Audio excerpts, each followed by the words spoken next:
500 million people globally are expected to be pushed into poverty, millions of jobs lost, hundreds of thousands of businesses closing. But in the midst of this global economic crisis, there are also organizations that are working on innovative solutions to fight the effects of the pandemic. And this positive and motivating narrative is what we'll be hearing today by listening into successful case stories from 3 health tech companies. But before we move on to our session, I just want to quickly introduce the diverse group of panelists for today.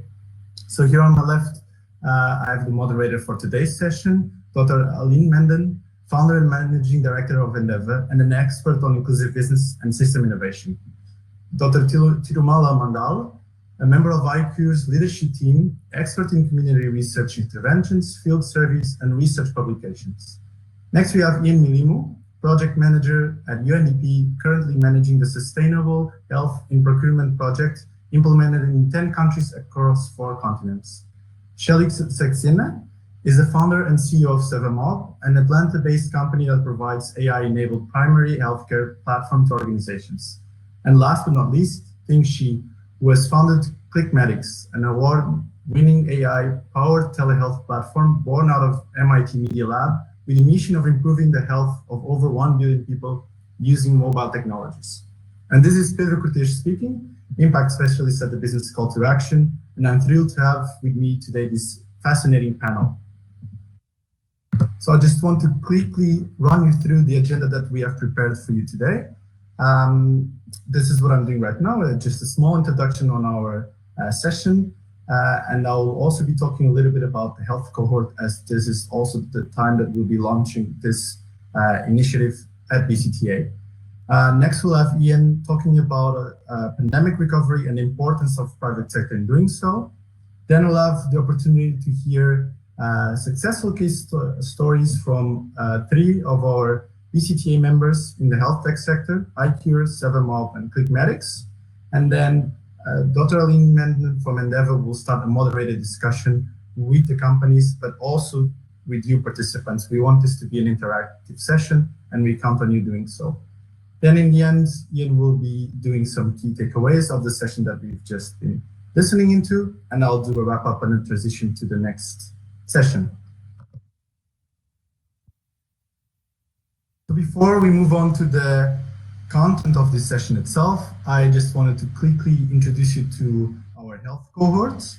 This is a program that we will be working on with 9 BCtA member companies. We want this to be an opportunity for these companies to share the best case practices and the key learnings that they just faced in dealing with the current pandemic, and support them in finding new opportunities for unlocking investments.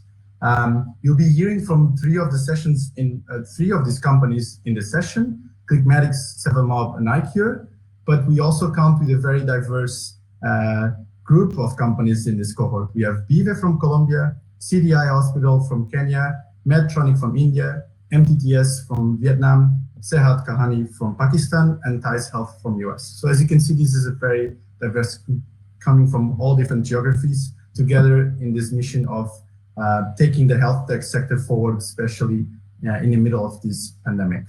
So I just want to have a quick round of applause for these companies that have decided to embark on this journey.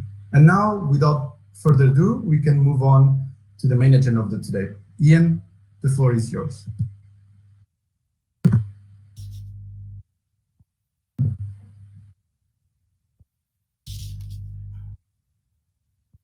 Good afternoon, good evening, good morning, depending on where you are joining us from. Thank you so much, Pedro, for the introductions. Good afternoon. Are you hearing me okay? Sure. Yes, we can hear you. Sure, thank you so much. Thank you. With technology, you need to get it right.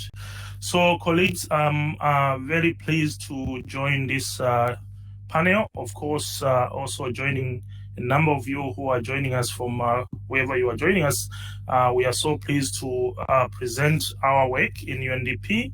Much of what I'll be talking about is based on our experience in our health and development portfolio, where we have tried as much as possible to bring together the work of our business platforms and as well as climate change. So essentially, we are talking about a nexus between climate change and health, and this will be the center of my presentation. Pedro has already mentioned that we are implementing this specific initiative in 10 countries, and I think quite a number of stories that are coming out, and I hope I can touch on those. So in terms of the aim of this particular initiative, our role is to strengthen the sustainability in the health sector in the selected countries to ensure that we reduce harm to the people and the environment that is caused by manufacture and disposal of medical products. So coming to address the topic for this afternoon in terms of what is the role of the private sector in moving us from this pandemic towards the recovery phase, I think this is very important for us to address and discuss this afternoon. So already I think we have seen from quite a number of experiences that COVID has shown how important the private sector is and how it could be very critical in getting us to where we want to go. I think in many facets of life, we've seen how we have relied on the private sector, especially in the last 6 months, to barely survive. So essentially, I think the point I'm trying to drive is the private sector is very important in making sure that they save people's lives amid this global pandemic. A few years back, the UN movement launched what we termed as the Financing for Development Conference report, which was done in Addis Ababa. And if you go back to that report, you will realize how central the private sector is in terms of delivering development. I think at that conference, the UN played and placed the central role that the private sector needs to play in the attainment of the Sustainable Development Goals. So as I said, I think we want to make sure that we itemize and be able to document the key roles that the private sector are supposed to play moving forward. And I must mention that within the health sector, we are looking at various stages of the supply chain and be able to point exactly at which stage do we need this private sector to participate. Can I have the slide, please? So this becomes one of the frameworks that we have identified and developed to show the various stages in the supply chain where we need your participation in helping us to recover into a better society that we want to be. Starting at number one, if you are seeing quite clearly, we are going backwards to the point where we are bringing materials out of the environment, out of the forest, because this is a point where we are getting, for example, active pharmaceutical ingredients that are being used in the manufacturing of the medicines that people are using right now to treat COVID cases. Yes, we do not have a vaccine yet, but many countries are already administering quite a number of drugs that have to be manufactured by the private sector. So already at that stage, we are already saying this becomes the entry point for the private sector in collecting materials from the environment that are required to make those necessary requirements for the health sector. When you move to the second point, you are talking about the materials having arrived in the factories, and this is the point where everything that you've heard, including PPPs, masks, gloves, are being manufactured. So already that is a turf that is owned by the private sector. No one can claim that turf except for the private sector. And this is why we are saying the private sector becomes very key in terms of driving us out of this pandemic. When you move on to the third angle, you are talking about distribution. These materials have been produced, and I think we've seen quite a lot of interesting scenarios in the last 6 months where commodities have been able to be transported, some in time, some not in time. And those that have got very good transport system, those that have their own transport system, have been able to get these commodities into their countries.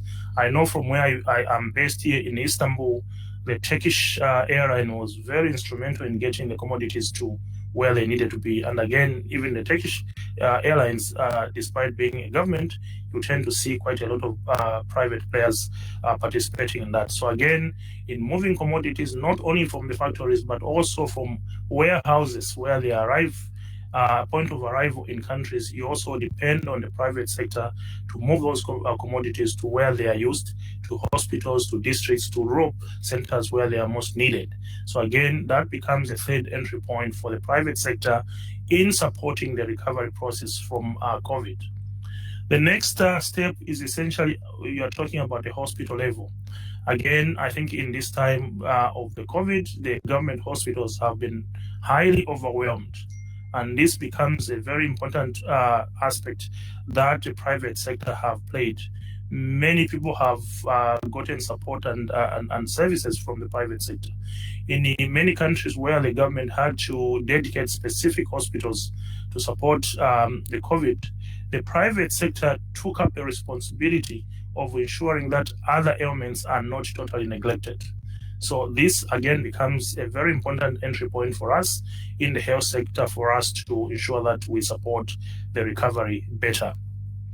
The final stage which I want to talk about is again still within the health facilities, but this is where now we are getting a little bit more concerned because yes, we are in a hurry to respond and provide solutions.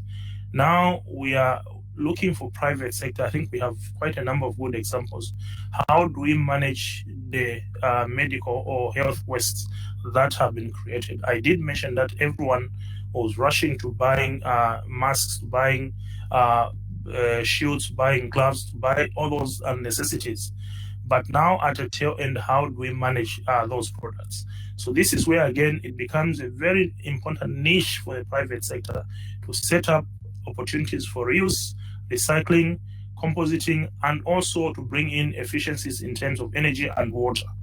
So again, as I said, if you go to countries like China, India, South Africa, Argentina, where we are working from, we are getting quite a lot of opportunities, especially the small medium enterprises filling in that niche and gap to ensure that we are disposing the medical products in an environmentally sustainable manner, because we do not want to solve today's problem and create tomorrow's problem. So we must make sure that sustainability is embedded in all those stages to ensure that we are buying the right materials, we are buying materials that are not going to poison our people, and we are buying materials that are not going to poison the environment. In terms of moving forward, let me move forward now to just address our key offers as UNDP and some of the issues and processes that we've done. We have what we call the Global Manufacturers Forum, and so essentially this is an annual event that we convene as UNDP, and this year it's planned for the 29th of October. Now I'm raising this because we are dedicating this year's forum to support the private sector, and this becomes an avenue for us to respond to their needs, to provide guidance in terms of how we as the UN can support and work with them. In the procurement process of the commodities that have been consumed by COVID, we have spent quite a lot of money. Above and beyond COVID, we procure health commodities worth over 5 billion on an annual basis, not only as UNDP, but with our other UN agents partners. So again, we are providing that as an opportunity for us to work together and also to ensure that we provide that support that you might require as you help the continent or the world to build back better. We have also produced what we call the Sustainable Procurement Guidance Note. Again, this is an effort for us to build the capacity of the private sector to ensure that you know what is required. You are also ensuring that we are promoting what we call the circular economy as we make profit.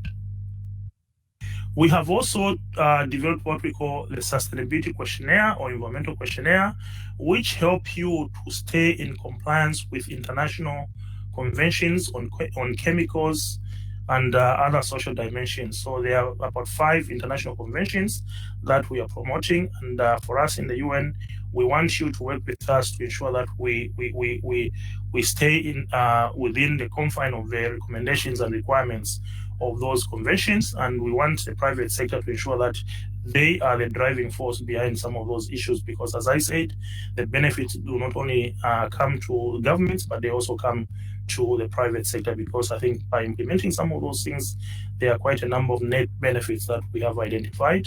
And again, as I said, we are ready to work with you to ensure that you build your own efforts towards those activities and focus. We also provided what we call the COVID guidance, which has actually been highly and well received by the private sector. This allows the private sector to know some of the materials and equipment that we as the UN are procuring. And this also goes to the procuring officers. They use it as a guide to know what they should procure from the private sector. So for us, it's important to ensure that we build the capacity of both duty bearers and also right holders to ensure that I think we are going towards the same direction. We have also what we call a list of hazardous chemicals and their safe alternatives. Again, we are aware that in the process of responding to COVID, some of the chemicals, some of the gadgets, some of the items we are buying may contain hazardous chemicals. So we want to ensure that we do not put the lives of our people at risk. So as I said, that is available on request, and we can make that over to you.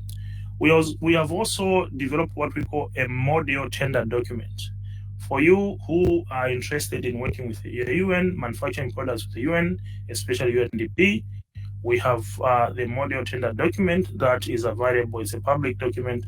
And again, this provides additional information in terms of some of the key issues that we look at as we work with the private sector, as we procure materials from the private sector, as we contract you to deliver materials to our hospitals, and also as we work with you to ensure that we recycle the byproducts from the healthcare institutions. We are in the process of developing what we call the Sustainable Health Procurement Index for the health sector.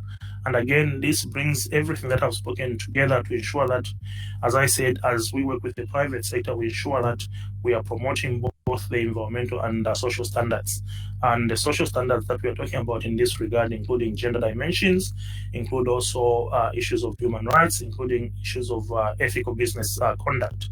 I think those are some of the key issues that we are promoting. And as I said, we are ready to help you. You might also have seen what we call the UN Global Market. It's a website that you can access, and essentially it provides additional information in terms of the operation of the UN. You can actually go there and register a profile and begin to work with the UN in terms of any of those stages that I've mentioned, especially in terms of manufacturing and supply of health commodities. Just to mention that, but of course we're looking at other commodities. So in a nutshell, I think this is where I wanted to just stop in the moment and see and give chance to my colleagues who are going to give us their experiences from the private sector. But I'm here to answer any questions at the end of the presentation. Thank you so much.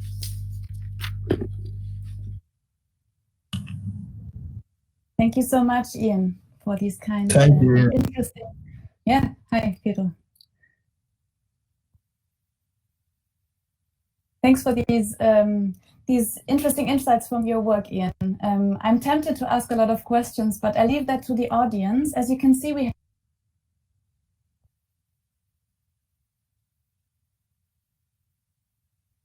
can take it up later.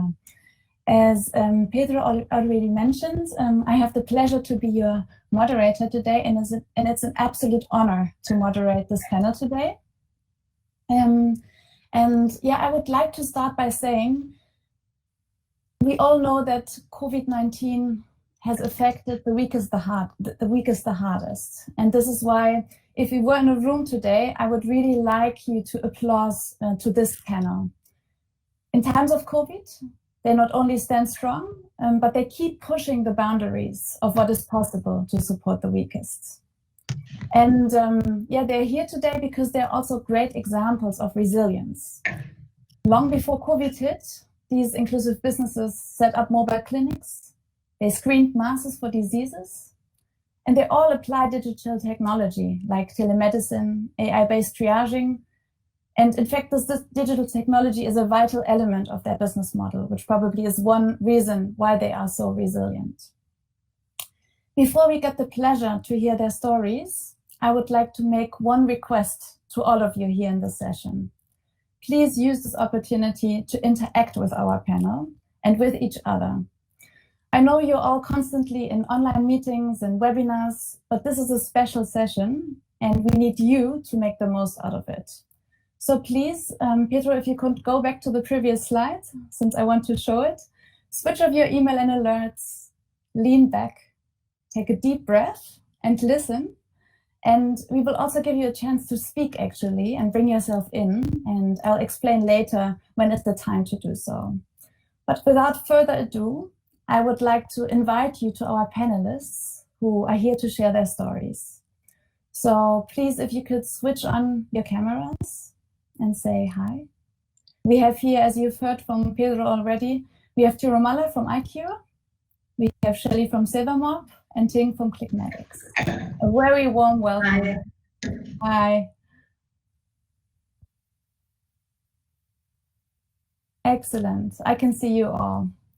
So I would like to start with you, Tirumala. Could you, as an introduction, explain to us what is iCure actually doing, and primarily also how did you adapt your business to COVID-19? Hi everyone, good evening from India. I'm Dr. Tirumala, Research and Communication Analyst of iCure. So iCure is a leading government of India recognized health tech company, and we have been able to make a significant impact using technology, innovation, community health workers, and hub and spoke model. We have reached almost 8 million low-income community members, touched over 4,000 villages. We have our bases touched across 7 states in India and providing technology solutions in sub-Saharan Africa, Latin America, and Southeast Asian countries.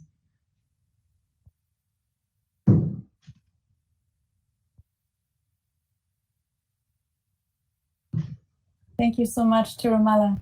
It's an impressive number.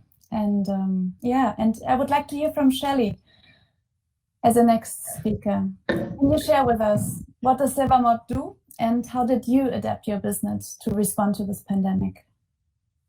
Thanks for this opportunity, Aline, and hi everyone. I'm Shelley from Evermore. We provide an AI-enabled healthcare platform to organizations in 15 plus states of India and 1 state of the US. We've also done pilots in sub-Saharan Africa. Our platform has 3 components. One is AI-based triage and point-of-care screening for blood, vision, urine, diet, and sputum. Second is telehealth, and third is on-site pop-up clinics. By putting these 3 components together, we are able to offer comprehensive primary care at up to 50% lower cost. Our model is B2B, and our customers include employers, schools, NGOs, hospitals, pharmaceuticals, health insurance companies, and local government agencies. And we are currently running 223 full and part-time units across different geographies, and majority of these are sustainable units. So the way we adapted to COVID was, one, we developed a portable protection kiosk, which reduces the cost of PPEs and the number of PPEs required by up to 90% and enables us to deliver COVID interventions and other primary healthcare interventions in a very safe environment. Second, we through telehealth started offering teleconsultations around COVID. And then third, we developed an intervention for COVID, which includes on-site assessment using a tool which we have developed for COVID for triaging based upon patient history and other things in it. Then we also offered on-site screenings. These screenings include things like temperature screenings as well as antibody testing and antigen testing. So these are some of the changes which we made especially for COVID, and we started offering a telehealth infrastructure not only to our customers but also to other healthcare providers like BCtA, and those providers are in turn offering it to their customers. So by making these tweaks, we in the last 4 months, we have generated 18 new contracts from B2B customers as well as government agencies, all around COVID, both for employee health services as well as for different communities. Thank you so much, Shelley. It's an impressive number of things that you do and activities that you're involved in. Ting, let us hear a bit about ClickMedics, and maybe by telling us about ClickMedics, you can also allude to what's similar and what's different to what your colleagues already told us. Thank you.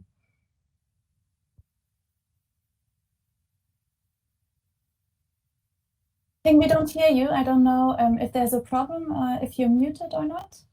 But No, I can't hear you.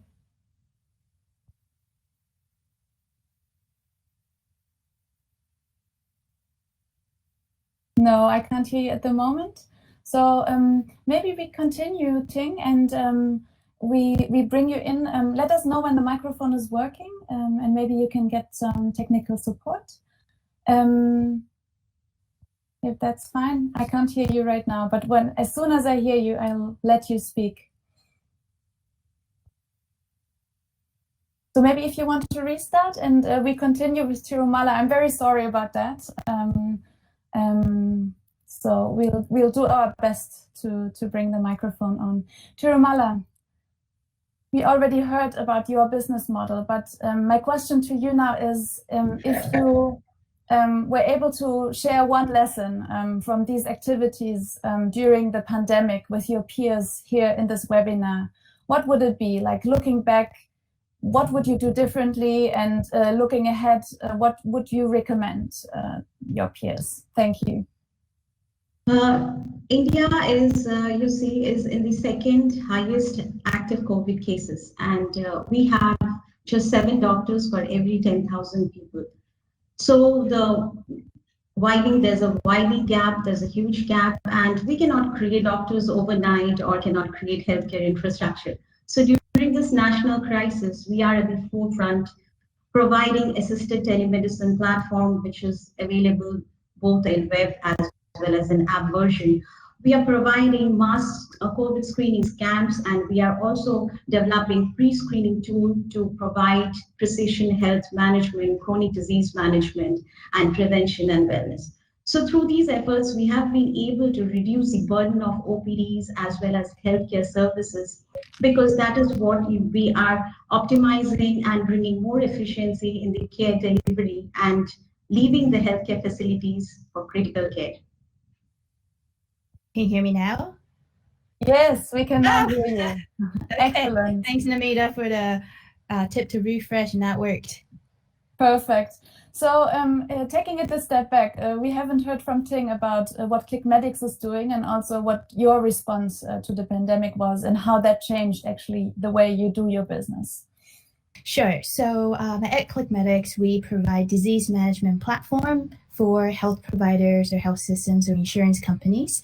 We work across 24 countries over the world, and we service over 1 million people. Prior to COVID, we were focused on chronic disease management, particularly diabetes and heart disease, and into actually all diseases, particularly in population health, which manages not just one disease, but many diseases. So the platform is customizable for that. And the way it can be customizable is by very flexible screening, including integration with devices. And then based on the screening, then we can direct the patient to the right level of care. It could be a telemedicine consult, it could be a nearby pharmacy, it could be a home visit nurse as well. And based on that, including medications, we have a care plan, a step-by-step daily plan for the patient to follow. And sometimes they may be assisted by home visit nurses. And since COVID hit, we were actually able to very quickly add on a COVID module, because as with all disease management, it's quite similar to what we already have, which is symptom screening. And as you know, with symptoms is shortness of breath and many others. And any pulse oxygen level changes, and directing them to healthcare facilities, and particularly in virtual healthcare, as it's now more dangerous to be in physical contact. So we were very quick to pivot into a COVID solution and deploy firstly to a mining company in South Africa.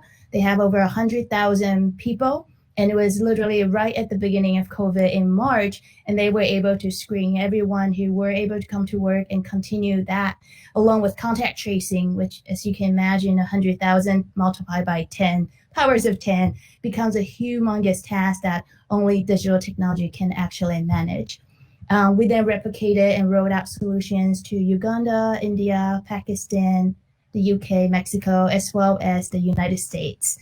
And we certainly do a lot of analysis on it, and what's fascinating is certainly different demographics are showing different symptoms, and now we're looking at predicting what type of profile of patients would have severe symptoms versus those that could be completely asymptomatic. What's also fascinating when we look across the globe in terms of the different data sets for one disease is, let's say in sub-Saharan Africa, COVID symptoms really look like malaria symptoms. So now the nuance is really, how do we now manage diseases that appear to be the same and manage them correctly? So, and now what's also fascinating about COVID is that it's driven huge and fast adoption of virtual visits and telemedicine. And now we're running into a change management problem where patients aren't used to it, doctors aren't used to it, and doctors now are essentially playing tech support, making sure, patients' audio and video comes through. So we're trying to ease that flow by providing telemedicine kits that doctors can use, patients can use, and even home visit nurses. And I think what's different, I think all the work we're doing are admirable, and I'm sure all those of you in the audience are doing amazing work despite this horrible pandemic.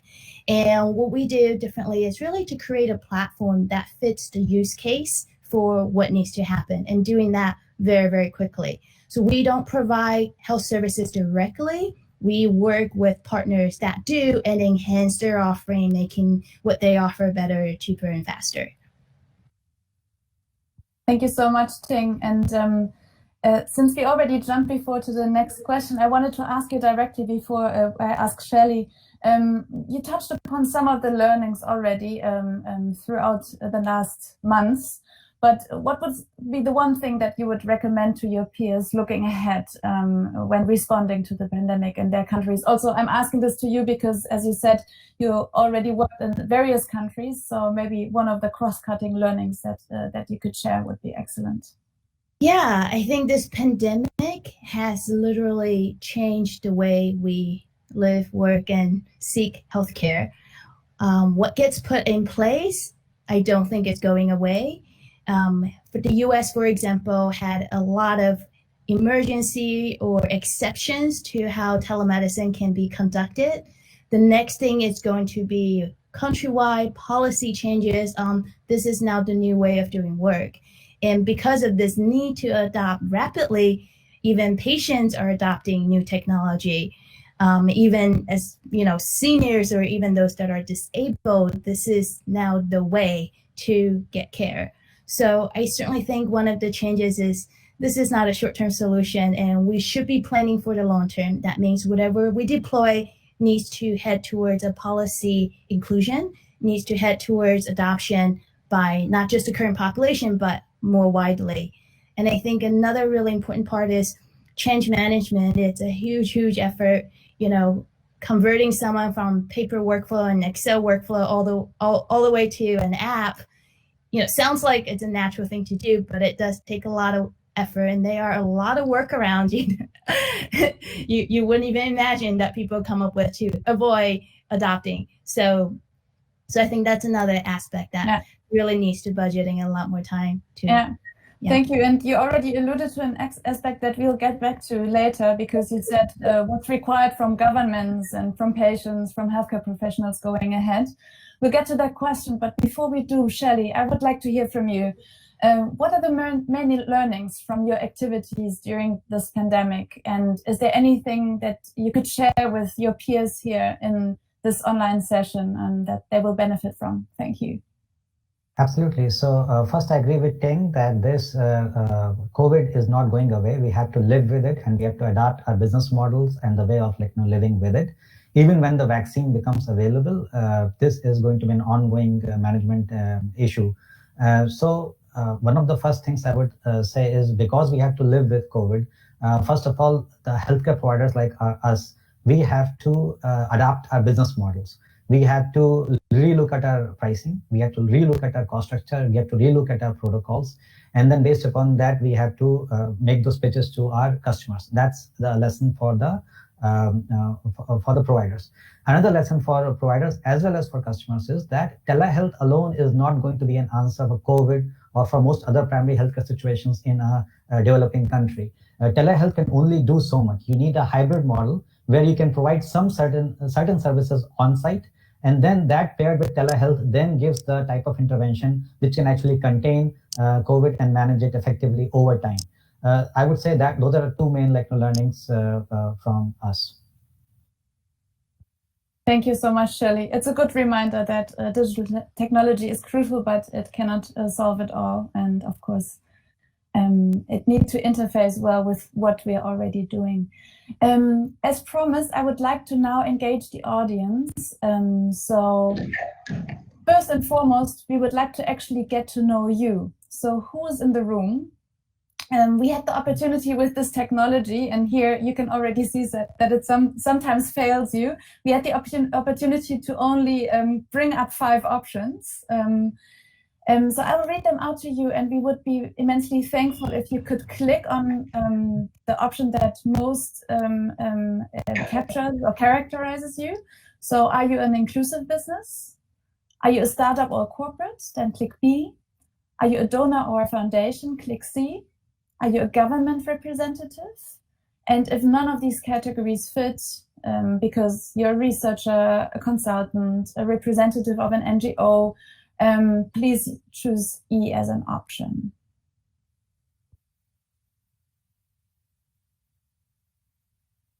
We'll wait for a second until everybody has responded. And then, Pedro, I kindly ask you to pull up the result. And while we are waiting for the result, I would again like to encourage you. This is actually an exchange. So you heard from our panelists their stories, and I'm sure many questions come up. I have to hold myself back to ask some of them. So this is your session. So please, people in the audience, if you have any questions to the panelists, do ask them in the chat, and I'm happy to bring them up. So. As expected, we have many participants from the private sector, inclusive businesses, as well as corporates and startups, and some participants from donors, foundations, and actually also one from government. So a warm welcome to all of you. So this was just to practice, and now we have another question to you, which is mainly for the participants also from the private sector. We did our best to cluster the strategies that we just heard from Shelley, Ting, and Tirumala. Basically, they either adapted or developed new products and services to respond to the pandemic. They also developed new partnerships, changed business model, or scaled to new geographies, as you could have heard. And some of them actually did a combination of all of the above. So we'd be curious to hear from all of you, which strategies did you pursue? So you can click on either A, B, C, D, or E. I'll wait for a second. And while we are waiting for the results, I already would like to ask the panelists to look at the questions that are coming in the chat. And once we have the result, we can get to them.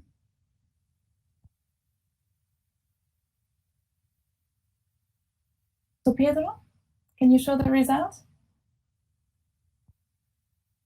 So it's actually what we expected. All of the above. Thank you. And Pedro, let's switch to the next question, because now we would like to hear from the audience a bit further. Are there any additional strategies that you pursued? You can type them in the chat if you would like to share something. So if we can go to the next slide. And Daniela, I saw your question in the chat, and I promise we'll get to it. But first of all, I'd like to stick to those strategies, and would also like to ask the audience, type in the strategies that you have pursued in the chat. And if one of you has a particular example that they would like to share, like their own story of resilience, please let me know in the chat, and I'm actually happy to also let you speak and contribute.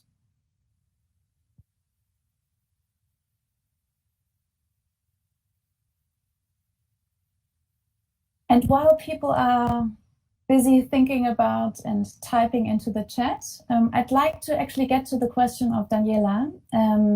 So Shelley, Ting, and Tirumala, I don't know if you can see it, but let me read it out, and maybe one of you is willing to respond to it. How do you think we can promote from the private sector the inclusion of virtual strategies for the health sector in the future, for them to become part of public policies in each country? And Ian, of course, you're also warmly welcome to address this question. So whom of you wants to take it up? So I can start. Certainly in the US, as you know, telemedicine is an example of a virtual strategy. It's not new. It's been around for 20 years, but every state and every entity has been very, very slow to adopt. Partly it's because it's unclear how they get reimbursed, what is the billing code. And with COVID, there is a lot of forces, both from the public and private side, to try to, I'd say, roll out those discussions that were had, finalize them, push them out in terms of policies, and get them acted on immediately. It's unprecedented in terms of how fast policies are changing in the face of this pandemic. And I certainly see that as a both public and private sector collaboration, because it just needs to be done for the public. And I think even from a private sector perspective, they are sectors that are literally booming in terms of business model. Anything virtual, digital are doing quite well. Anything personalized and enables home-based activities are also doing really well. So certainly think this is sort of an accelerant for the adoption that needs to happen. And in other sectors where things are moving slower, I would say if you look across all the countries as one unit, they are parts of it that are further ahead. And I've also seen places like Sub-Saharan Africa, Uganda, Kenya, India are literally working on telemedicine policies and rolling them out.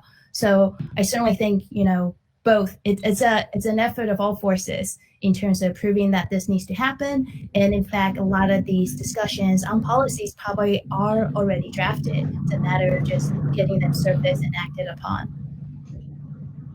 And Aline, I'll just add to that. Yes, please go ahead, Shelley. So in India, for example, while the laws around telemedicine have been around for a while, and companies like ours, as well as iCure and others, have offered telemedicine services to the patients for a while, what we have found is that in the absence of clear billing and payment rules and processes from the government, we have gone to third-party funders, private sector funders. So for example, right now we are operating 2 units, one in Madhya Pradesh and another in Rajasthan, where a private sector funder, Fullerton, is providing the funding. And then we are providing a hybrid model for telehealth, for COVID, which includes on-site screening as well as telehealth services. And then the local government is the one which has provided us the approval to run those services. And then we refer the patients from this intervention to the government facilities for further, whether it's treatment or quarantine, whatever it might be. Same way, another funder which we have brought to the table is Pfizer Foundation. And again, they are funding 2 units, again for a similar intervention in Karnataka and Uttar Pradesh. And that's how we've been able to offer the telehealth services and at the same time make it sustainable for us instead of having to charge the end patient for those services. Aline, just to provide. Yes, Ian, please go ahead. Yeah. Sure, no, thank you so much. And I think it's very interesting to hear from our colleagues in terms of how countries and projects are adopting all these innovations. We are also aware that some countries are facing fundamental challenges in making these products operational. You still have countries that are struggling to provide electricity. And many of these products that we are talking about are, for example, based on electricity. We still have a lot of countries that also do not have even mobile connectivity, yet many of these products are based on mobile platforms. How do we ensure that we do not leave anyone behind? You're talking about countries that are quite rural in nature. So I think we need to come up with products that will ensure that we are getting everyone on board. We are not leaving our women behind. We are not leaving our rural population behind. We are not leaving the young people behind. So these are good things. And this is where now, again, I go back to the private sector to say, this is a fertile ground for you to help us innovate and come up with solutions that are going to drive us out of this pandemic. Thank you. Thank you so much, Ian. I would like to continue to the next question. And before we do and change the slide, I just wanted to make you aware and thank you all for sharing your strategies in the chat. Pedro has been busy clustering them on the slide, so probably you see them also represented on the slide. And of course, it's not only the positive strategies that we had to pursue, like developing new partnerships or technologies, but really also what has been mentioned in the chat, like cost cutting for some businesses, providing flexible work for your employees, flexible work conditions, but also new opportunities like partnerships with the government or free services, which are some of the things that came up in the chat. Yeah, and of course, you can all read the chat if you want to dig deeper into the examples that have been given from the audience. And I would like to also encourage Daniela and Daniela from BAF. She offered to share their stories from Colombia. We don't have the time, unfortunately, because I would like to get to the next question. But Daniela, feel free to type a few sentences on what you're doing in the chat. And also Nida from Sehat Kahani, who offered to share their experience. Yeah. So Pedro, if you could continue with the slide. We heard those strategies. So what I would like to hear again from the audience, first of all, is, and actually from everyone here, where do you see potential for health companies to collaborate to enhance resilience? And I guess everyone will need a minute to think about it. And while you do think about it, I'd like to ask Shirumala from the panel about her insights on this particular question. Yeah, sure. We believe, we at iCure believe that healthcare companies can no longer work in silos. We need to partner and work in tandem to bring coordination and communication across the different delivery system. So we at iCure, we see that this pandemic has created a huge crisis, and towards this, we are providing assisted telemedicine platform. That means this is particularly relevant with the senior citizen, because with the advisory and limitations of their mobility, we are ensuring that they stay back at home, and through our physical health staff presence, we are able to connect them with the consultation, providing them the GPs and specialist care that they need. Also, we are bringing more innovative AI-enabled digital platform point-of-care devices that is helping screening, let's say the CVDs, cardiovascular diseases, diabetes, anemia. And through this use, we are making this diagnostic devices available at the patient point of care, the location of care. We are also bringing our digital health data, ensuring that the patient data are safe and secure through our cloud-based proprietary WIMS. We are bringing and developing new strategic model where we are enabling the grassroots community members to connect with us and develop a sustainable model. Let's say we are aware with the community health workers, but now with the pandemic, we felt that we need to connect them more and penetrate them more deeply. So we are engaging with the self-help group at a grassroots level. We are engaging with the global partners across globally, and we are also working with the government. Let's say the Sujay Shantral, he is also the member of the CII, ITES, that will enable us to provide our point of view towards the policy-driven framework by the government. So in this way, we feel that, yes. Yeah, no, thank you. Sorry, I don't want to rush you. I'm just looking at the time because I promised to keep a couple of minutes for the wrap up. But I do have, I would like to first of all, again, encourage the audience, please share your answers to this question in the chat, because we all are here also to understand your perspective and your experience. But Ting, you mentioned yesterday when we were preparing for the session that there's immense potential for all of you also to learn from each other. And I was also wondering, when you presented your companies, we all have similar services, similar types of technologies, point of care services, point of care diagnostics, AI-based triaging, even AI-based support for diagnosis, or telemedicine technologies. So I would really like to understand, where do you see opportunities to learn from each other and maybe even also collaborate as pioneers of inclusive business in this area? Yeah, I'd say, with the current pandemic, what's difficult is really not the technology piece, and where technology is, we do this in our sleep, but it's really the business model. And we heard from Shelley, there's a hybrid model that he's using in India. In the US and across different countries, actually all of the organizations we partner with have a different business model.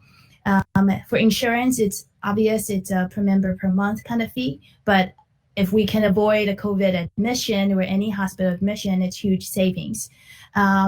We work with a lot of nonprofits and social enterprises as well. And for them, it's more of a user license model. And in this case, it's really creating a new and innovative service whereby they're getting funded to provide that. And we then get funded to provide the technology to help them do that. So I think really where we can learn are innovative business models, new service models, those that are proven, where we can say, well, others in India have tried this, or others in other countries have tried this, and this is a model that works. And I think every country is different, and there's really a lot of nuances that we can learn from each other on top of just technology. And I guess that's also what this health cohort at BCtA is for. Shelley, you know, I don't know if you saw it in the chat, but Nida also mentioned that, of course, there's a lot of opportunity to collaborate, but at the same time, there's competitiveness, and people prefer to work in silos. You know, you saw a bit who's in the audience. We have participants from donors, from governments, government representatives, but also other companies. What's your ask to the attendees for fostering more collaboration? Absolutely. So if you are a non-profit or a for-profit or any other agency, and you have a captive audience, whether that captive audience is BOP population or employees or any other type of, or seniors, we would love to collaborate with you and deploy an out-of-the-box COVID intervention, complete like, you know, screening, assessments, tracking, referrals, everything included with you. Second, if say you are a healthcare provider and you already have an on-ground staff, we would love to provide you our infrastructure, both for telehealth as well as patient data management, to add COVID protocols to your services. And third, if you are a funding agency or any other type of funder, then we would love to partner with you. We would bring to the table local government agency approvals and local government approvals. We would bring to the table captive audience, whether that is BOP or any other like, you know, audience of interest to you. And we would love to deploy this COVID intervention with you, for you, and like, you know, in partnership with you. Thank you so much, Shelley.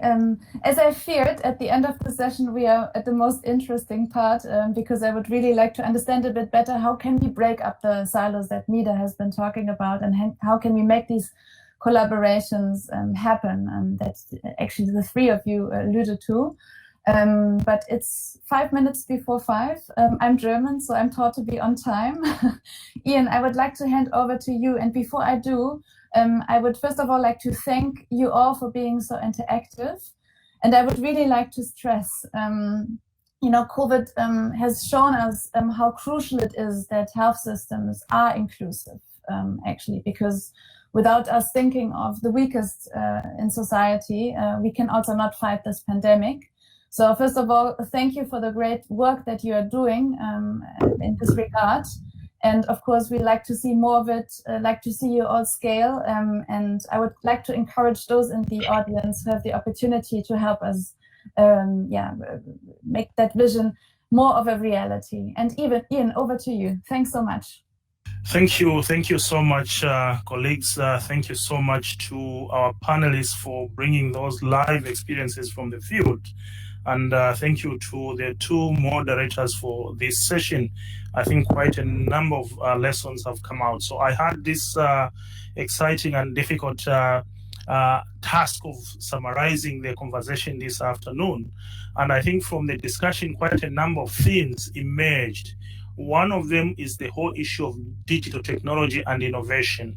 We heard from nearly all the speakers on how they had to deploy quite a number of tools, including using telemedicine to address and attend to patients, especially those that didn't require to come to the health facilities.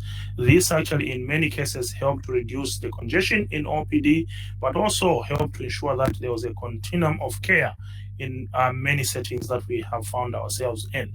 We must, however, be aware that the solutions that we have cannot address all the challenges.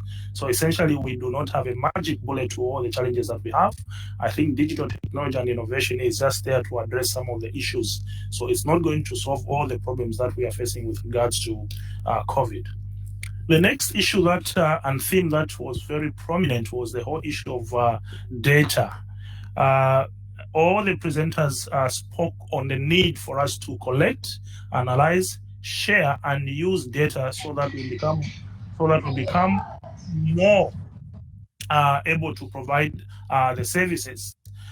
This will help us in terms of managing the disease in many countries, and it was mentioned that when you talk about COVID, the symptoms that we are talking about are symptoms that have already been in existence. So if we have evidence, if we have data, this is going to help us manage those diseases that look the same. I think this was emphasized by one of the speakers.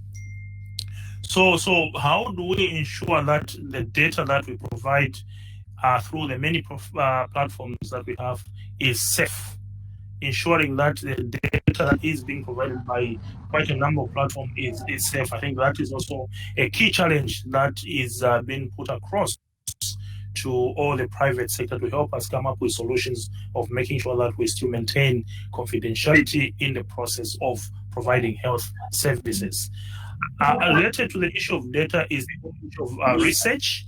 Research again came out very, very comprehensively from all the speakers. We need to find solutions that are going to address the challenges that we have. We heard, I think some countries have been affected more than others. What is it that has created this confusion within the COVID response? If you talk about, for example, India, I think it was mentioned that is the second highest. You talk about Brazil, you talk about the US, and then you go to Africa, where everyone was expecting that the continent was going to be hit so badly. So what are some of the reasons that we need to document and be able to help us as we build back better? Although it was also emphasized that we may not see the end of COVID very soon. So COVID is here to stay with us for a much longer period than anticipated. So how do we ensure that we adapt ourselves to make sure that we survive and continue providing the services that are needed by our people? The next theme that was also prominent is the whole issue of partnerships. COVID can only be addressed if all of us put on the multi-sectoral lenses to ensure that we bring health, we bring community development, we bring NGOs, we bring the private sector for us to come up with a very comprehensive solution that many communities require. There's no single sector that is going to address COVID on its own. So we need to make sure that we create opportunities to learn different business models. This was emphasized by all the speakers. There are several models that could have come out of India, could have come out of China, could have come out of the US. How do we ensure that these business models are shared and applied to many different settings? That can only be done if we have good and true partnerships in place. We also need to ensure that we collaborate on a variable infrastructure for different categories. I think that was mentioned. If someone already has a solution, why do we have to reinvent the wheel? Those solutions could be shared. Two more quick ones. In terms of, I think we are saying this thing is with us for a long time. Again, people talked about the need for change management. We need to make sure that we are aware that things are not the same anymore. The way we do our business has to change. COVID is not going to go away, and therefore we need to make sure that we employ those innovations on the ground to ensure that we are accommodative. I personally have been working from home since February. At first, I thought this was going to be a very difficult task, but now I'm used and I'm able to deliver. So we have to make sure that we build within our system, whether it's the private sector, health institutions, we need to ensure that we build change management so that people do not experience a lot of burnouts as they are delivering the services. Finally, I think the whole issue of preparedness. We need to transform the business sector. In the last decades, we've seen a number of outbreaks coming and going. COVID took us by surprise.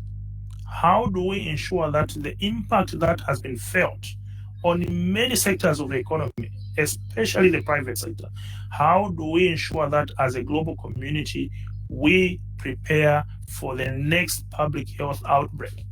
We should not be caught the way we are caught with COVID. We need to make sure that we are prepared by making sure that we have those early warning systems in place. And that can only be achieved by ensuring that we work in partnership. We also push the whole issue of research and innovation in front of what we are doing. So we need to be prepared as a private sector. We need to be prepared as a health sector to ensure that any next public health outbreak that might come, we will be ready for it. I think these are the key issues that I took from the session. So in case I missed anything, colleagues, feel free to, Elaine and colleague Pedro, please feel free to add. Hola Juan Thank David, you. ¿tú? Hi everyone again, this is Pedro. Well, I want to start by thanking all the panelists here today and the participants as well that in the end almost turned in to be panelists as well, joining us in this interactive and very interesting discussion around health tech models. If there's one key thing that I want to take away from this session is this need for collaboration that we've been talking a lot about.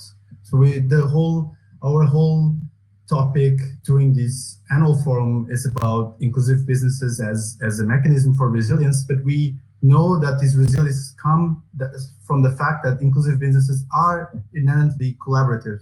So COVID-19 has indeed came to disrupt our lives, but it came as to put also all in the same boat. So why not starting collaborating and sharing best case practices and sharing how we can do partnerships to advance our models and to reach and make sure that healthcare is affordable and reachable by everyone in this world. So my challenge after this session is that you can pick up some of the learnings, download this presentation that you're able to do so, and think of how, through which collaborative methods you can advance your business and the people's business that you are partnering with. Therefore, I want to thank you. Thank you again to all the panelists here together. Maybe we can say a nice wave goodbye. Please stay tuned. In the next 10 minutes, we'll have also a very interesting discussion on empowering women through inclusive finance, and we will have sessions running through 4 more hours today. So thank you very much for showing up and be in touch. Thanks so much. Pleasure. Thank you. Thanks a lot. Bye-bye. Everyone. Bye.